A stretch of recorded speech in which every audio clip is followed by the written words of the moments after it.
So 2025 KTM 500 EXC-F. This is the 6 days edition. Went ahead and picked it up from a local shop down in Colorado Springs, Apex Sports. Cut me a really good deal on it. I was able to come pick it up right off the bat. We have huge plans for this build. I have my 2005 KTM 450 with a 540 big bore kit into it. I've built it out exactly how I want it, and this thing is an absolute monster. But after finding that there's some parts that I'm not able to get for that bike anymore, I decided to upgrade to the newest one. We are going to do a full makeover on this bike. I love the plastics on this, absolutely do, but as you can tell from my other bike, I tend to do a full graphics kit on it. With that being said, the whole look of it is going to change. We're going to do full new plastics, full tires.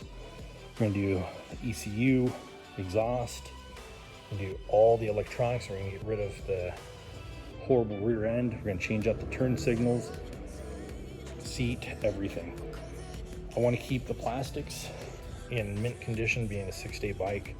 I love the 6-day bike. I love the additional things that come with the 6-day stuff, like the different sprockets and my triple clamps. I gotta install a little hole on that.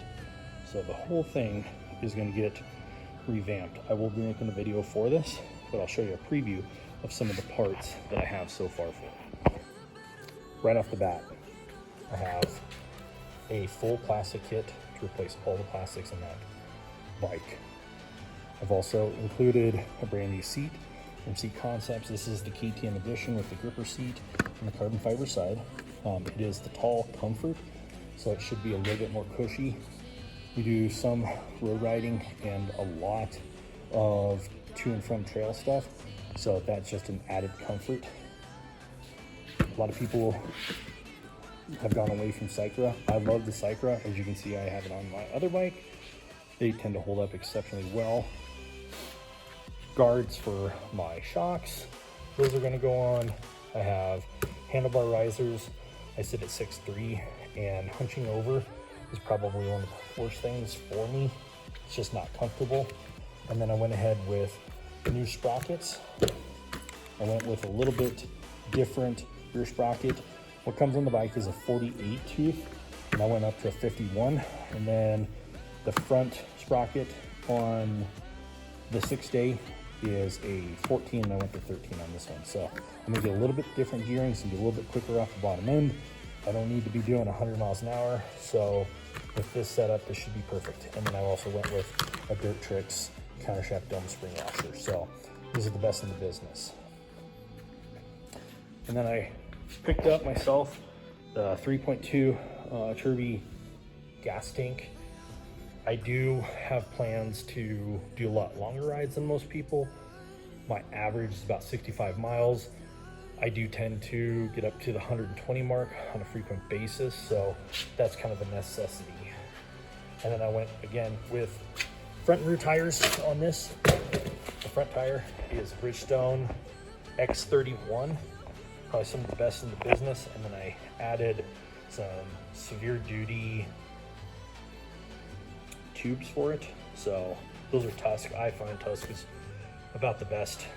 It's cheap, they're everywhere, you can pick them up anywhere. And then for the rear tire, I went with a Pirelli. I do spend a lot of time with Pirellis. I'll show you. So that one on this bike. This one still has quite a bit of grip on it. This also has 1,000 miles on it, so still super grippy. And then I have another one up on my wall that has, I think, 1,400 miles. So they're great tires. I love them. You can run about 7 PSI in them, and they hook up. They're super, super durable. I ride them in sand, mud, I ride them in everything. So that's a fantastic, fantastic tire. We'll be building this bike completely out, and I'll show you along the journey.